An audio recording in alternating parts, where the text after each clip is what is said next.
Assalamualaikum warahmatullahi wabarakatuh. Selamat datang di channel Waalaikumsalam. Manpat Jakarta. Nama saya Rizky Faisal Rashid, biasa dipanggil Faiz, dari Manpat Jakarta, jurusan IPA.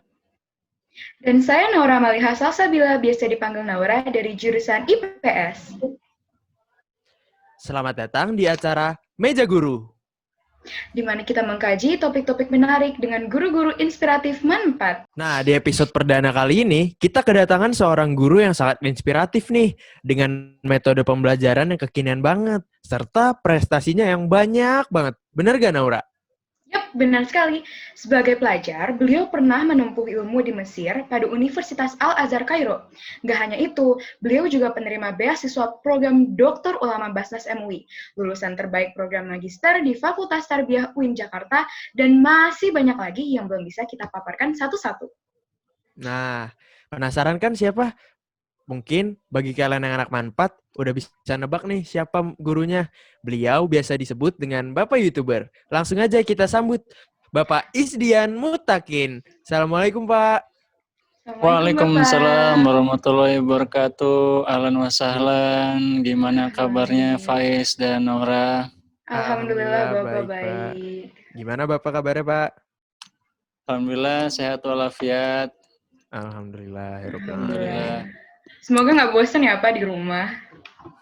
Iya, alhamdulillah selama ada koneksi internet insya Allah ya. Jadi bisa upload setiap hari. Ya. Nah, sebelum kita masuk ke topik kita, kalau kata pepatah, tak kenal maka tak sayang. Jadi, kepada Bapak Isdian Mutakin, dipersilakan untuk memperkenalkan dirinya. Oke, terima kasih Faiz. Ya, nama saya Muhammad Isdian Mutakin. Saya kelahiran Ciputat 24 Agustus 1989. Ya, kebetulan hari ini hari ulang tahun saya ya. Ke-31. Selamat ulang tahun ya, Bapak. Alhamdulillah. Selamat ulang tahun, ya, terima kasih. Iya, nih alhamdulillah tahun ini saya 31. Dan saya dari kecil di Ciputat ya, sampai saya SMP di Ciputat, habis itu saya mondok di Gontor tahun 2005. Nah, saya masuk jadi santri di sana sampai 2008. Setelah lulus saya ngajar dulu, jadi di Gontor itu ada wajib ngajar, jadi saya ngajar di Gontor itu setahun, pengabdian di Gontor 9 di Lampung Selatan. Nah, jadi saya di Lampung ngajar ya tingkat SMP SMA juga selama setahun, dan itu wajib ya. Kalau saya nggak ngabdi, saya nggak dapat ijazah. Jadi begitu kalau di Gontor. Nah, setelah itu saya ikut ujian ke Mesir. Pertama saya lulus, yang ujian beasiswa saya nggak lulus ya. Habis itu saya ikut ujian non beasiswa 2009, alhamdulillah lulus. Jadi saya berangkat 2009 ke Mesir. Selesai 2014 pulang ke Indonesia. Nah, 2014 saya itu nganggur dulu ya, saya sempat nganggur. Bahkan saya setelah nganggur itu beberapa bulan saya jualan ini minuman itu ya, kayak semacam cappuccino cincau itu yang ada botnya itu. Franchise tuh saya beli tuh dulu. Iya, saya beli franchise. Habis itu saya buka di Manpat, di kantin waktu itu. Jadi sebelum saya ngajar, saya itu dulu jualan cincau di Manpat ya. 2000 berapa itu ya? 2014 itulah. Setelah saya pulang September ya. Yang sampai Desember tuh saya jualan di situ. Alhamdulillah penjualan bagus pertama-tama ya. Saya kaget juga nih, bagus juga nih. Lama-lama menurun ya, karena anak-anak udah pada bosan kali ya menurun. Iya. Akhirnya di Desember itu kayaknya mendekati tahun baru itu ya. Setelah itu udah musim hujan, anak-anak pada nggak beli es tuh. Akhirnya penjualan saya menyungsep. Akhirnya saya pindah ganti profesi ya. Setelah itu saya dapat tawaran ngajar di Pusat Bahasa UIN. Akhirnya saya ngajar di Pusat Bahasa UIN, ngajar TOEFL. Mungkin teman-teman pernah dengar TOEFL itu adalah versi Arabnya TOEFL Inggris, Test of Arabic as Foreign Language. Saya ngajar di situ dari 2015 sampai 2016 awal-awal ya, sebelum di Manpat. Dan di situ ya baru saya 2016 dapat tawaran ngajar di Manfaat. Ya alhamdulillah lumayan betah nih sampai sekarang masih di Manfaat. Ini berarti tahun saya keempat kurang lebih di Jakarta. Ya, ya alhamdulillah sebelum di Manfaat saya kuliah ya. Alhamdulillah kuliah S2 di UIN Jakarta jurusan pendidikan bahasa Arab ya. Saya dulu sempat juga nyari beasiswa setelah lulus dari Al Azhar. Saya sempat ya buat Anda pemburu beasiswa ya. Mungkin bisa terinspirasi ya. Saya dulu ikut ujian seleksi LPDP. Nah, itu 2 kali saya ikut seleksi. Itu saya lulus seleksi berkas ya. 2 kali saya lulus seleksi berkas, tapi setiap seleksi wawancara tuh saya gagal melulu. Pas wawancara pertama itu saya terlalu ambisius ya. Waktu itu saya pengen kuliah double degree, setahun di Amerika, setahun di Inggris. Ternyata kata pewawancara saya nih, kamu terlalu ambisius ini duitnya bisa buat ngasih beasiswa 2 orang katanya gitu. Akhirnya saya nggak lulus tuh. Kalau yang kedua itu saya lolos berkas lagi ya. Saya yang kedua itu saya nyoba bikin rencana kuliah lain yaitu ke McGill University jurusan sejarah. Karena saya satunya sejarah. Ternyata yang di kedua itu ketika datang undangan wawancara itu saya telat buka email. Akhirnya saya nggak bisa ikutan. Saya buka email sehari setelah hari wawancara. Ya, karena saya waktu itu lagi fokus nyiapin pernikahan waktu itu, jadi nggak fokus di situ. Akhirnya nggak lulus. Maka saya akhirnya lanjut. Saya juga pernah nyoba Fulbright ya. Fulbright itu kan syaratnya TOEFL-nya tinggi banget ya, sampai kalau kita mau lolos itu 600 ya. Saya nggak nyampe, saya cuma 560-an. Tapi itu udah masuk standar minimal ya. Akhirnya saya nyoba aja dan nggak dapet ya. Kata yang dapat Fulbright sih harus nyoba berkali-kali, tapi saya cuma nyoba sekali. Nah dari situ saya akhirnya biaya sendiri ya. Honor saya di pusat bahasa tuh saya pakai kuliah di UIN Jakarta jurusan pendidikan bahasa Arab. Ya alhamdulillah saya lulus paling cepat di angkatan dan dapat penghargaan lulusan terbaik program magister dan dapat hadiah laptop. Mungkin kalau saya nggak di situ nggak dapat juga ya. Alhamdulillah ya. Jadi setelah itu 2017 saya lulus ya dan disuruh kuliah lagi sama orang tua tuh.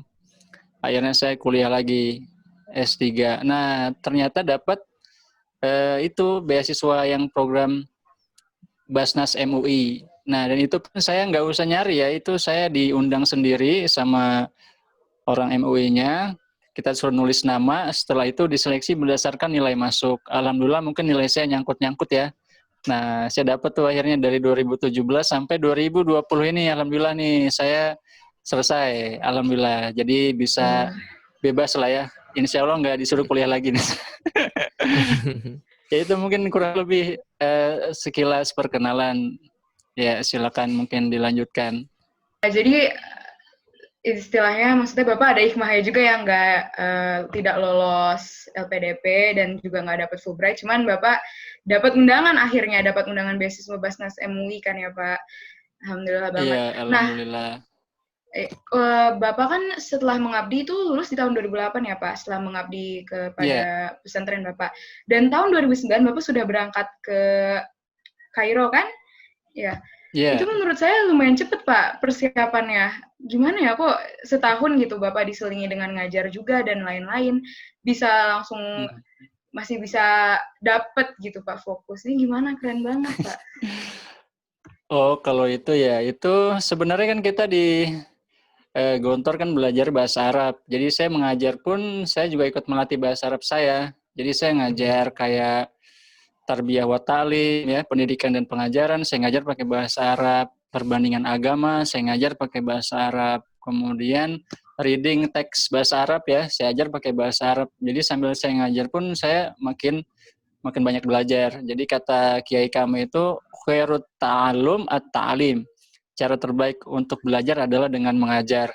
Justru di situ saya makin merasa mantap jadi bahasa Arabnya. Dan selain itu juga masih ada waktu juga bagi kita buat murojaah ya, ngafal Quran. Jadi saya di situ juga melengkapi hafalan saya 2 juz. Karena di sana kita nggak ada kuliah ya. Kalau di Gontor Pusat itu sudah ada kampus buat kuliah S1 buat ustadznya. Kalau di Lampung belum ada. Jadi kerjaan saya ya kalau sore paling olahraga, saya main pingpong, main basket. Nah, selain itu saya juga bisa merojaah. Jadi alhamdulillah. Dan memang sebenarnya saya nggak langsung kuliah ya di Mesir itu. Saya 2009 itu telat ujian masuk. Jadi ketika saya sampai sana ujian masuknya udah lewat. Harusnya saya sampai sana itu bulan Agustus biar bisa ujian masuk. Tapi saya sampai sana Desember 2009. Jadi saya harus ikut kelas bahasa dulu, istilahnya daurah lugoh. Nah, di sana saya sekitar 6 bulan, kurang lebih ya. Walaupun efektifnya saya sering bolos juga sih di situ ya. Karena nggak di absen ya. Jadi saya mungkin efektif sekitar 3 bulan lah saya belajar di situ. Dan itu bahasa Arabnya basic banget. Bagi kami yang dari Gontor itu bisa dikatakan terlalu gampang gitu.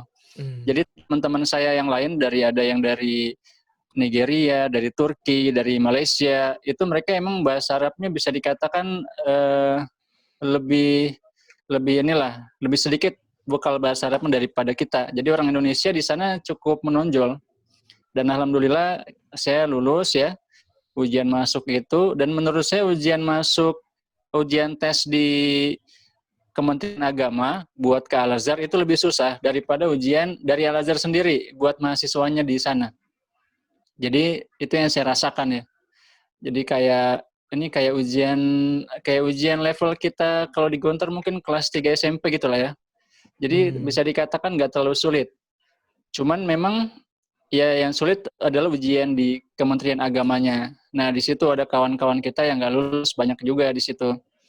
Ya, jadi begitu ceritanya. Dan memang orang-orang Gontor sudah banyak ya. Jadi memang kalau link antara Gontor dan Al-Azhar itu sudah sangat kuat dari lama, dan juga mungkin sudah didesain sedemikian rupa bahasanya supaya bisa langsung digunakan untuk kuliah di sana. Jadi kurang lebih seperti itu, tidak terlalu banyak kendala ya, rata-rata seperti itu. Ya, terima Baik, kasih Pak. Bapak. Nah, Ya. tadi Bapak setelah kuliah di Mesir, Bapak melanjutkan studi Bapak di UIN ya, Pak ya? Iya, Dan dari info yang kami dapat, Bapak ini lulus dari UIN cum laude. Apa benar, Pak?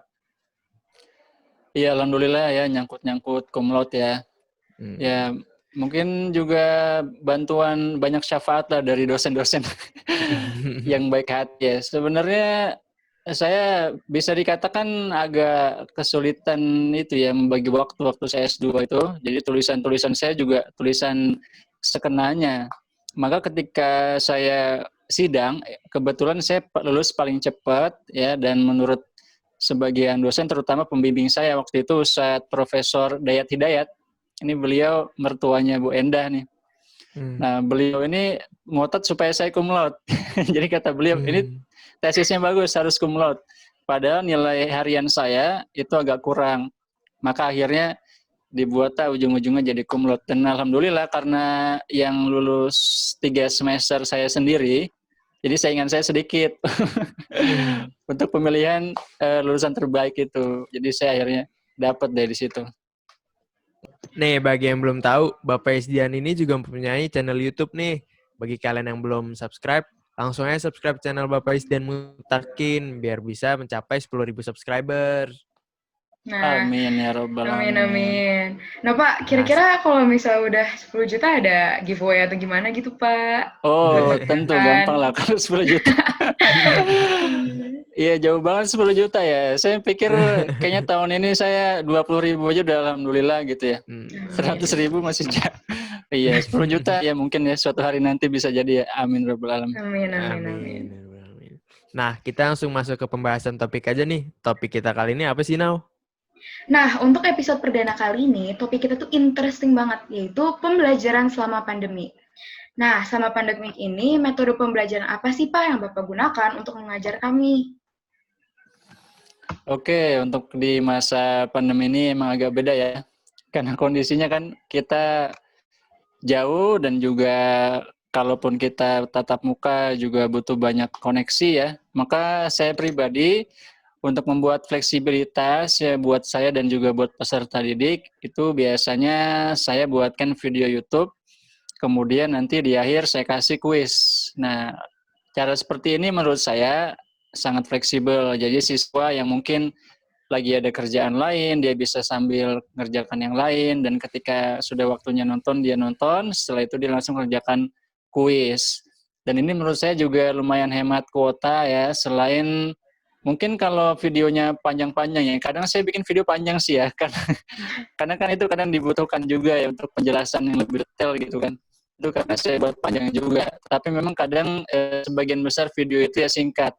Dan alhamdulillah ya selama saya mengajar dulu sebelumnya di beberapa semester yang lalu itu saya sudah mulai bikin video-video pembelajaran dan itu dibuat oleh siswa-siswi sendiri. Jadi mereka sendiri yang buat. Mungkin teman-teman di sini juga ada yang pernah buat tuh kayak Roy, Omar itu ya.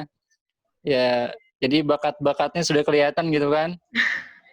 Disitulah saya bisa kumpulin materi ajar sejak beberapa semester yang lalu ya, materi kelas 10, 11, 12 itu sudah banyak yang sudah jadi dengan dalam bentuk video-video dokumenter, dan itu karya anak-anak manfaat sendiri. Dan alhamdulillah jadi karya-karya teman-teman ini ya sampai sekarang itu penontonnya banyak sekali ya, sudah ada yang tembus 1.000 view, ada yang 7.000, paling banyak itu 7.000. Itu karyanya anak-anak yang lulus tahun ini ya 2020 itu.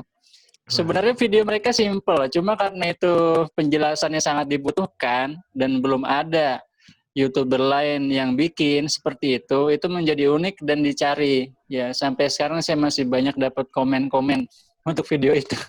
Padahal video-video teman-teman ini kan sebenarnya simple dan juga kadang tidak sempurna ya. Kita lihat, dan video yang paling banyak view-nya itu adalah video fase-fase pemerintahan Daulah Abbasiyah. Ini suaranya jelek, suara narasinya itu jelek, tetapi karena orang-orang butuh ya, mau nggak mau dia buka itu.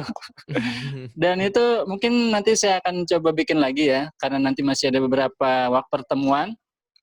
Insya Allah nanti di akhir-akhir akan saya bagi tugas lagi untuk bikin karya baru, supaya membaik ya, supaya kita juga update konten dan juga teman-teman dapat manfaat juga. Dan ini sangat dibutuhkan ya, untuk bikin konten ini. Kenapa? Karena saya lihat memang teman-teman setiap saya ngajar ya, pasti anak-anak minta nonton. Pak, nonton film, Pak, nonton film. Nah, ketika saya browsing, saya coba kumpulin bahan ajar film yang berbahasa Indonesia tentang sejarah, itu dikit. Ya susah, agak susah saya carinya. Paling ada potongan-potongan dari film, dan itu pun nggak sesuai materinya dengan yang kita butuhkan di pelajaran SKI. Maka dari situ saya berinisiatif, ya sudah, kalian aja bikin, saya bagi tugas ya, kalian silakan kerjasama. Dan ternyata hasilnya bagus-bagus ya, bagus-bagus. Dan saya lihat juga orang-orang juga cukup mengakui ya bahwa itu bagus. Bahkan yang beberapa teman-teman bikin pakai animasi ya, itu saya apresiasi sekali. Mungkin pakai Powtoon dan lain sebagainya. Dan bahkan ada yang komen, Pak ini bikinnya pakai apa gitu kan, komen di YouTube. Saya bilang aja saya nggak tahu, itu murid saya sih. Nah, itulah kreativitas teman-teman manfaat, memang luar biasa sekali ya yang saya temui sampai sekarang, dan itu masih dimanfaatkan sampai sekarang. Dan nanti adik-adik kelas juga mungkin nanti akan merasakan juga manfaat dari peninggalan kakak-kakak kelasnya itu ya, yang masih bermanfaat. Dan insya Allah itu juga dibutuhkan oleh orang-orang banyak ya, selain kita juga mungkin di luar dan juga di man-man di tempat lain di seluruh Indonesia. Ya itulah asal mulanya kenapa saya pilih itu ya. Selain itu juga memang menjadi dokumen pribadi saya juga ya, supaya ini ada karya-karya murid saya yang bisa saya banggakan gitu ya, yang bisa jadi kenang-kenangan mereka untuk bisa dimanfaatkan oleh adik-adik kelasnya nanti. Nah, antara lain seperti itu. Dan selain itu juga saya buat kuis, dan kuis itu sebenarnya menggantikan cara saya mengajar. Biasanya saya suka bikin kuis ya, sejak saya siswa dulu saya senang kalau ada guru bikin kuis itu kan, cerdas cermat gitu ya. Ya mungkin penggantinya saya buat kuis juga di setiap pertemuan, di akhir pertemuan. Ya kurang lebih seperti itu. Wow, menarik Terima sekali kasih ya. metode pembelajarannya, Pak. Kalau selama pandemi ini, Bapak punya kendala apa sih, Pak, dalam mengajar murid dari rumah ini? Iya, memang kendalanya antara lain masalah, tentu saja kalau di rumah kita fokusnya berbeda ya dengan di tempat kita mengajar biasa, karena kalau di sana kan sudah pasti lingkungannya sudah lebih kondusif ya. Kalau di rumah tentu saja kan banyak kerjaan-kerjaan rumah atau mungkin anak ya. Saya pribadi anak masih kecil-kecil, ada yang umur 3 tahun, 1,5 tahun. Nah, itu kan sangat aktif banget. Jadi memang agak susah juga ketika mereka lagi aktif-aktifnya ya, nempel terus gitu kan. Iya. Ya, jadi saya saya lagi rekaman ini dimainin tripodnya itu apa namanya, mic-nya dimainin dan segala macam. Jadi memang butuh butuh pembagian waktu yang lebih menarik gitu ya, yang lebih jelas. Jadi ketika anak-anaknya lagi tidur gitu ya, itulah saat saya mungkin bikin konten-konten baru. Atau mungkin anaknya lagi main di luar, nah itulah saya manfaatkan. Memang fokusnya jadi beda ya, tidak sama dengan ketika kita di tempat kerja gitu, memang beda. Itu menurut saya tantangannya.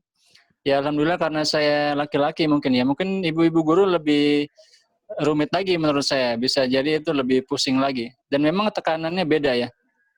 Jadi saya pikir memang bagus juga ketika Miss Fitri ya, Wakakurikulum membagi sehari cukup 3 pelajaran aja itu ada bagusnya. Kenapa? Karena kalau kita fokus terus mantengin layar ya, dari pagi sampai sore itu penat sekali, luar biasa, lebih berat menurut saya. Iya. Dan itu nggak bagus juga buat kesehatan ya menurut saya. Jadi memang ada bagusnya juga dikurangi, supaya kita juga ya lebih fresh lah.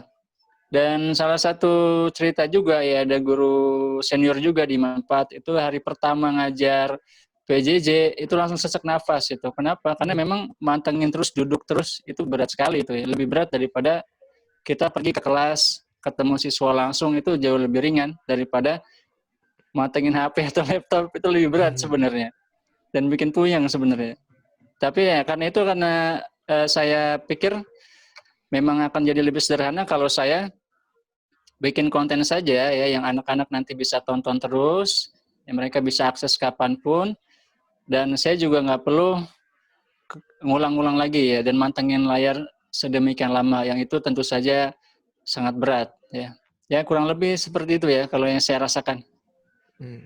Berarti Bapak benar-benar lumayan susah juga ya, walaupun work from home gitu dikirakan akan nyaman, tapi ada juga gangguannya dari anak-anak Bapak, ataupun lelah juga kan melihat layar laptop.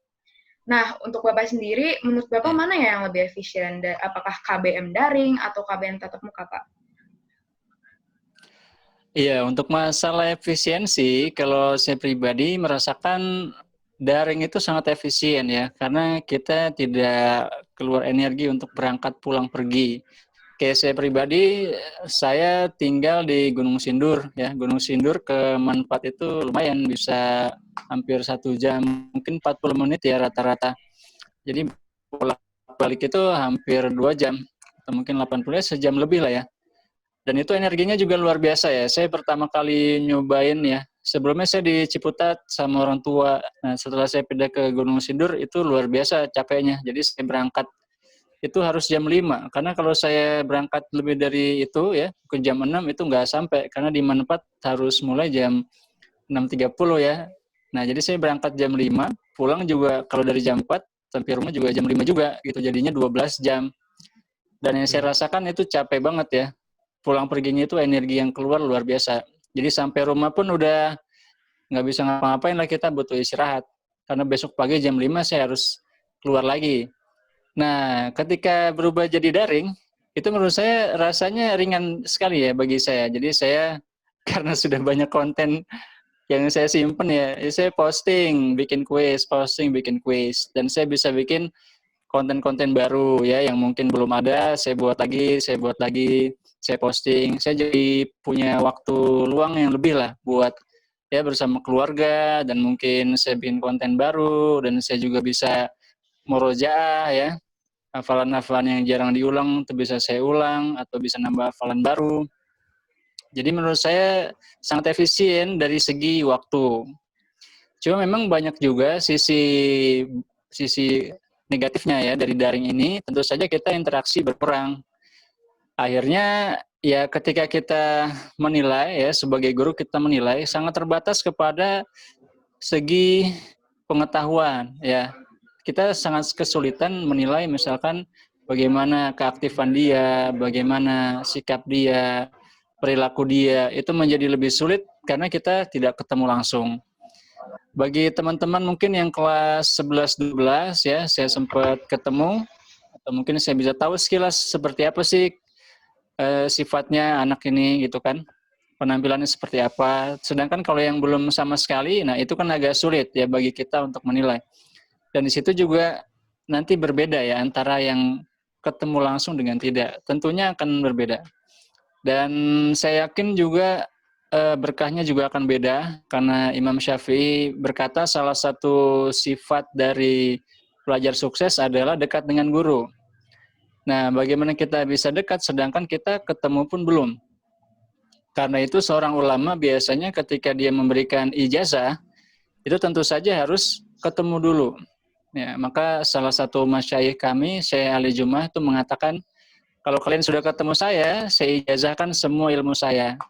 Beliau bukunya banyak, beliau video ceramahnya banyak. Tetapi kalau kita belum ketemu, kita tidak akan dapat ijazah untuk mengajarkan ilmu-ilmu dari beliau.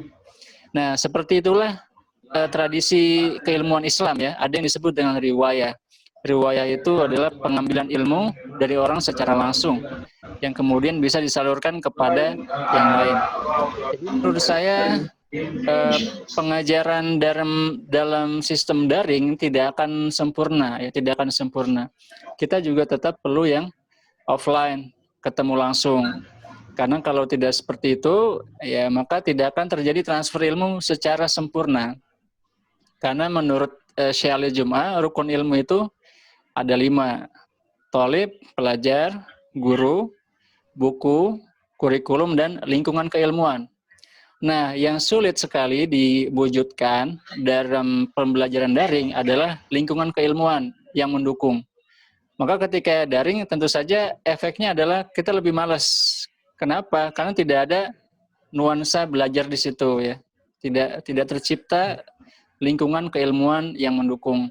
Nah, maka menurut saya kita tetap butuh ya. Kita tetap butuh. Kalaupun akan terjadi pembelajaran daring untuk selamanya, harus tetap ada offline-nya juga. Barangkali mungkin sekali seminggu atau mungkin sekali sebulan, tidak bisa tidak ya. Tapi kelihatannya juga sudah mulai merenggang ini ya, situasi. Sekarang ini kita lihat ya di mana-mana sudah mulai rame, dan di luar Jawa saya dapat kabar juga dari teman di Kalimantan, di sini udah biasa katanya, masuk sekolah udah biasa. Oh, di sini belum nih kita, dan emang sepertinya sudah ada kemungkinan berubah ya. Walaupun dari kabar terbaru dari Kementerian Pendidikan sampai akhir tahun sepertinya masih daring. Ya, itu pandangan saya seputar pembelajaran online offline ya. Nah, Pak, tadi kan Bapak bilang kalau lebih efisien pembelajaran daring ini apa ya? Nah, kalau dari Bapak sendiri itu melihat murid-murid Manpat itu selama pandemi ini, selama pembelajaran online ini lebih aktif atau justru lebih inaktif nih, Pak? Iya, kalau aktif menurut saya jadi lebih merata ya keaktifannya. Karena kan kalau di kelas itu kan kita bisa melihat yang menonjol yang mana gitu kan. Karena kalau biasanya di pertemuan di kelas itu saya pribadi ya jarang ngasih tugas langsung gitu buat semuanya. Paling saya kasih kuis aja. Jadi yang jawab ya 1, 2, 3 gitu kan. Tapi kalau di online mau nggak mau kita kasih semua ya kuisnya buat semuanya, dan itu kelihatan. Paling 1, 2 aja yang nggak ngerjain itu ya, kelihatan. Dan siapa sebenarnya keaktifannya jadi lebih gampang dikontrol sih ya kalau online. Dan menurut saya jadi lebih ya jadi aktif semua sih ujung-ujungnya. Malah kalau yang offline kadang kan ada yang dia nggak, dan lebih sulit juga ngontrolnya ya. Kalau saya di waktu offline itu saya bikin catatan buku nilai pun ya, catatan nilai itu kadang ada beda tuh, beda pendapat. Pak, saya udah ngumpulin, kok di saya nggak ada nilainya gitu kan. Mana buktinya? Wah, udah hilang Pak gitu kan kertasnya dan lain sebagainya. Tapi kalau di online karena kita sudah lebih terdata ya, ya mana nih nilai kamu belum ada. Walaupun ada kesulitan juga kadang error ya. Nih Pak, saya udah buka tugasnya tapi kok nggak keluar soalnya, atau misalkan tiba-tiba mati sendiri, nggak bisa ngirim dan lain sebagainya. Itu kadang ada juga. Jadi dari segi keaktifan, menurut saya jadi lebih aktif sebenarnya anak-anak yang secara umum ya. Walaupun kalau kita mau melihat yang benar-benar menonjol itu agak sulit ya. Agak sulit. Walaupun bisa sih kalau kita perhatikan dengan benar-benar jawabannya. Terutama kalau esai ya. Kalau yang multiple choice itu agak sulit juga kita membedakan mana yang aktif dengan mana yang tidak. Ya begitu kurang lebih ya kalau yang saya rasakan. Baik, Pak. Nah, kan tadi Faiz sudah nanya nih, Bapak gimana, apakah cara membedakan murid yang inaktif sama yang aktif kan, Pak? Dan Bapak sendiri bilang kalau mungkin agak susah ya, karena walaupun pembagian tugasnya secara merata, tapi masih agak bayang untuk melihatnya. Nah, kalau misalnya dilihat dari nilai sendiri itu, apakah nilai-nilai murid malah menurun atau menaik, Pak? Kalau nilai ya, kalau kan kita di yang sudah ada penilaian UAS itu kan semester lalu ya. Kalau saya pribadi merasakan sebenarnya sepertinya ada tren naik ya, ada tren naik daripada yang biasa. Karena ya mungkin banyak faktor ya, banyak faktor. Apakah mungkin anak-anak lebih siap atau lain sebagainya ya. Bisa jadi juga karena mereka bisa mengakses ya informasi lebih mudah karena kan tidak dikontrol langsung begitu ya. Dan memang saya pikir bisa jadi juga mereka juga akan lebih fleksibel ya dalam segi pencarian informasi. Kalau sebelumnya mereka hanya mengandalkan buku atau nanya ke guru, sekarang mereka mau tidak mau akan lebih mudah mengakses internet dan itu menurut saya banyak positifnya juga ya, selama itu menunjang lah pengetahuan mereka menjadi lebih luas begitu. Jadi menurut saya secara umum sepertinya akan ada tren naik daripada sebelumnya. Walaupun memang beda ya, karena setiap kepala kan nanti beda kebijakan. Dulu Pak Ismail sempat mengadakan ujian itu isian esai begitu kan. Kemudian di Pak Aceng dirubah lagi jadi uh, isi pilihan ganda semua. Nah ini juga memberi efek ya, karena kalau esai itu nilainya cenderung lebih tinggi sebenarnya. Karena kalau dikasih soal 50 ya itu biasanya bisa lebih rendah nilainya. Tapi yang kemarin saya lihat sih tidak terlalu parah ya. Kalau yang sebelumnya yang benar-benar kita masih ujian di sekolah itu memang nilainya bisa dikatakan lebih rendah daripada kalau kita ujian esai seperti itu. Jadi kalau saya lihat kayaknya trennya meningkat ya. Ini bisa jadi sesuatu yang menggembirakan juga ya. Dan mungkin bisa menjadi sisi positif dari pembelajaran online ya atau daring. Baik, Pak. Ya itu kalau yang saya pribadi rasakan ya. Mungkin data lebih lengkapnya bisa merujuk lagi ke nilai-nilai yang ada dan kita buat penelitian lebih detail lagi. Oh ya, Pak. Pembelajaran daring ini secara online ini rentan mengakibatkan siswa atau siswi kehilangan fokus ya, Pak ya. Menurut Bapak, bagaimana sih cara agar siswa atau siswi tetap fokus dan tidak mengalami penurunan nilai atau prestasi, Pak? Ya, menurut saya di sini tantangannya ya. Jadi masing-masing nanti harus bisa memotivasi dirinya sendiri karena kan memang beda ya antara ketemu dengan tidak. Jadi memang siswa di sini juga ditantang ya untuk dia lebih bisa mengatur dirinya ya walaupun tidak kelihatan ya. Jadi mungkin di sini kita dilatih juga kejujuran siswa tersebut. Dan untuk fokus itu ya tentu saja menurut saya memang ada masukan ya waktu saya ikut pelatihan madrasah digital ya. Itu ada salah satu peserta yang mengatakan anaknya itu minusnya sampai 10. Apalagi ditambah sekarang ini pembelajarannya semuanya digital. Efeknya apa? Karena menurut para ahli ya, kita lihat layar itu kalau bisa sehari cuma 30 menit. Nah, sedangkan kita kan nggak bisa ya. Kalau pembelajarannya online, mau nggak mau lebih dari itu kan. Dan Iya, itu Pak. bisa dikatakan akan berefek tidak baik kepada mata ya. Jadi menurut saya kita juga nanti perlu memikirkan juga tentang hal itu ya. Kalau kita lihat mantengin layar terus juga nggak bagus juga gitu kan. Jadi kalau saya pribadi siswa ya semua ya online dan offline perlu bikin juga, misalkan dia punya target pribadi ya. Emang saya rasa salah satu yang akan mendorong siswa untuk berprestasi ya dan menjaga fokusnya mau tidak mau adalah dia punya goal ya, punya tujuan. Misalkan saya selesai ini dari manfaat saya mau masuk sini, dan lain sebagainya. Nah, dan itu banyak faktor kan, baik dari orang tua yang mengarahkan, bisa juga dia baca buku, dia punya inspirasi dari mana-mana ya. Jadi menurut saya ada baiknya teman-teman juga memberi asupan ya. Jadi saya pernah baca salah satu penulis ya waktu saya di Mesir dulu, ada senior saya nulis buku, Ustadz Miftah El-Banjari, beliau menuliskan penelitian menunjukkan bahwa yang semangat itu biasanya dia suka nyari motivasi gitu ya. Baik itu dari orang-orang yang menurut dia inspiratif, bisa juga dari buku-buku motivasi. Nah, itulah kenapa orang-orang di Amerika biasanya motivasinya tinggi-tinggi karena mereka suka baca buku-buku motivasi. Jadi buat teman-teman yang mungkin merasa kurang termotivasi ya, sekarang udah banyak akses, kita bisa download mungkin PDF tentang buku-buku motivasi atau mungkin nonton ya video-videonya. Siapa mungkin motivator yang mungkin bagi teman-teman menarik ya, seperti mungkin ya ada Mary Riana ya sekarang, atau mungkin Mario Teguh ya. Mario Teguh ada yang suka nonton nggak? Dan lain sebagainya Saya mungkin Pak. ya. Ya, Mario Teguh kayaknya udah bukan zaman lagi ya, udah ganti mungkin ya. Mungkin yang lain yang mungkin bagi teman-teman menarik.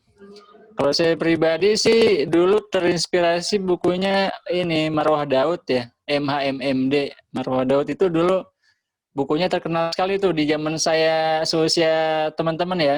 Waktu saya masih di Gontor kelas 3 intensif ya, sekitar kelas 2 lah. 2 SMA tingkatan. Terus saya baca bukunya beliau, MHMMD, Merancang Hidup, Merencanakan Masa Depan. Nah, itu bagus banget tuh. Walaupun akhirnya Bu Marwah Daud kena kasus sama Dimas Kanjeng ya. Pokoknya bukunya, tapi waktu itu bukunya masih booming banget tuh. Bukunya di Gontor waktu itu booming banget. Bahkan di perpustakaan kita tuh ada sekitar 10 kopi. Karena yang minat banyak. Dan itu saya baca dan inspiratif sekali. Di situ Bu Marwah Daud itu mengasih arahan ya, supaya kita termotivasi, itu kita bikin kolom sejumlah usia kita mau dikasih umur berapa. Misalkan teman-teman mau dikasih umur 80 tahun, bikin kolom 80 kotak. Nah, di setiap kolom, kalian tulis deh di situ kira-kira apa rencananya yang mau kalian lakukan di usia itu.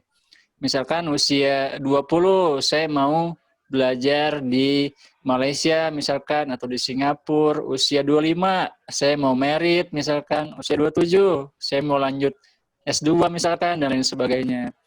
Nah, ini saran ini pernah saya lakukan waktu saya di Gontor dulu kelas 3 intensif. Saya buat kolom 80 kotak ya. Saya tulisin tuh di situ. Dan di situ saya pernah merencanakan mau S1, S2, S3 di Al-Azhar Kairo. Dan ternyata yang kesampaian S1-nya aja ya. Karena saya disuruh pulang ke Indonesia sama orang tua ya. Jadi S2, S3 alhamdulillah kesampaian di Indonesia. Mungkin teman-teman bisa coba juga. Itu akan menambahlah semangat untuk kita bergerak ya. Karena beda yang punya goal ya, punya impian dan tidak. Sama kayak orang main bola ya. Orang main bola itu kalau nggak ada gawangnya pasti nggak seru itu. Ngapain gitu kan kalau nggak ada gawangnya kan main bola. Nendang-nendang aja nggak jelas itu kan. Ya itulah bedanya, dan biasanya kalau dia sudah punya goal yang jelas, itu dia akan dengan sendirinya memanfaatkan waktu dengan baik. Biasanya yang mungkin nyantai-nyantai nggak jelas, ya waktunya terbuang, kira-kira mau ngapain setelah ini gitu. Walaupun ya namanya anak muda pasti ya namanya masih banyak waktu, ya itu mungkin kesempatan kalian juga buat nyantai-nyantai ya, jangan lupa juga buat bergaul dengan teman-teman ya, itu tetap ada manfaatnya. Ya itu mungkin masukan dari saya tentang motivasi ya. Wah, seru banget ya cerita Pak Asdian. Nah, kita sekarang sudah dengar cerita dan perspektif beliau tentang pembelajaran selama pandemi ini. Sekarang mungkin ada yang mau disampaikan Pak kepada penonton di rumah supaya tidak patah semangat dalam menjalani pembelajaran di tengah pandemi seperti ini Pak. Oke, terima kasih Faiz buat teman-teman. Yang penting ya tetap semangat aja terus. Jangan lupa banyak-banyak doa juga ya. Karena insya Allah doa itu juga menambah semangat ya. Jadi secara tidak langsung kalau kita berdoa, itu kita juga menambah motivasi ke diri kita sendiri. Dan juga mungkin teman-teman yang lagi semangatnya kurang, ya doanya diperbanyak aja. Mungkin ada yang dan memang ini kan kondisi seperti ini insya Allah nggak akan selamanya ya. Seperti Amin. Amin, kata, amin. ya, seperti kata Imam Syafi'i ya, wala usrun yadumu wala sururun, fala husnun alaika wala rokha'u. Tidak akan ada kesulitan yang kekal dan tidak juga kesenangan. Maka tidak perlu kalian bersedih, tidak perlu juga terlalu bersenang-senang. Jadi intinya biasanya ya bersama kesulitan insya Allah ada kemudahan ya. Seperti di dalam Al-Quran, inna ma'al usri yusro, bersama kesulitan ada kemudahan. Insya Allah walaupun kesulitannya itu satu ya. Jadi dalam banyak kajian, kalau kesulitannya satu biasanya kemudahannya lebih dari satu. Karena dalam istilah bahasa Arab ada namanya ma'rifah sama nakiroh, inna ma'al usri. Nah, usrinya itu adalah ma'rifah, ada alif lamnya. Kalau yang ada alif lamnya ini disebut dua kali, biasanya merujuk kepada satu benda. Inna ma'al usri. Yusronya dia nggak ada alif lamnya, tapi dia bentuknya nakiroh, pakai tanwin.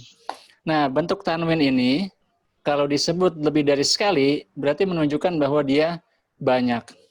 Artinya apa? Di situ Allah Subhanahu wa taala memberikan gambaran setiap satu kesulitan pasti kemudahannya lebih banyak. Nah, banyak contoh di situ ya. Mungkin dari pandemi ini kita juga merasakan itu ya. Walaupun ada kesulitan, ternyata banyak kemudahan dari situ ya. Kayak misalkan yang saya sebutkan tadi ya. Jadi saya pribadi ya sebagai guru dari yang tadinya harus bolak-balik gitu kan sekian jam di perjalanan, jadi bisa dari rumah ya. Mulai dari rumah jadi lebih ya. Di sisi lain ada positifnya ternyata ya dari pembelajaran jarak jauh ini. Jadi teman-teman jangan patah semangat, walaupun mungkin yang mau keluar negeri jadi mikir-mikir ya, kayak ke Malaysia masih lockdown mungkin, atau ke negeri lain banyak yang masih lockdown ya, yang mau keluar negeri mungkin kuliahnya di Indonesia dulu kali ya, untuk Iya. sementara waktu gitu kan. Ya buat rencana kuliah ya mungkin di Indonesia dulu untuk menjaga diri dan keluarga gitu ya. Bisa jadi mungkin nanti di tahun-tahun ke depan sudah dibuka untuk akses ke luar negeri. Dan insya Allah di dalam negeri juga bagus-bagus ya. Kita lihat presiden-presiden kita kebanyakan juga lulusan dalam negeri ya. Walaupun banyak juga luar negeri ya.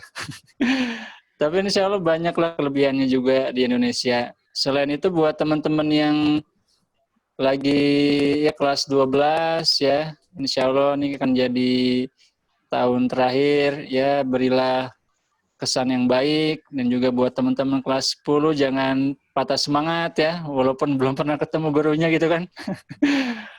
Tapi insya Allah tetap ada nanti kesempatan. Insya Allah saya yakin ini juga pasti berakhir ya, masa pandemi ini. Kita juga nanti akan bisa ketemu lagi offline. Dan mungkin nanti segmennya juga bisa podcastnya offline gitu ya. Dengan lebih menarik. Itu mungkin ya sedikit tambahan dari saya. Terima kasih, Pak. Terima kasih, Bapak. Well, kita semua setelah Ya, mendengar sama-sama. kisah Pak Isdian dari beliau masih pelajar dan mengejar beasiswa, hingga sekarang beliau sudah sangat sukses, yang sangat-sangat inspiratif tentunya. Ditambah lagi dengan motivasi untuk penonton semua, maupun dari kelas 12, kelas 11, kelas 10, atau untuk mungkin guru-guru yang lain. Nah, sebelum kita akhiri video ini, jangan lupa klik tombol subscribe, like, share, dan juga klik bel notifikasi biar nggak ketinggalan konten-konten menarik selanjutnya. Sekian dari kami. Wassalamualaikum warahmatullahi wabarakatuh. wabarakatuh. Waalaikumsalam warahmatullahi wabarakatuh.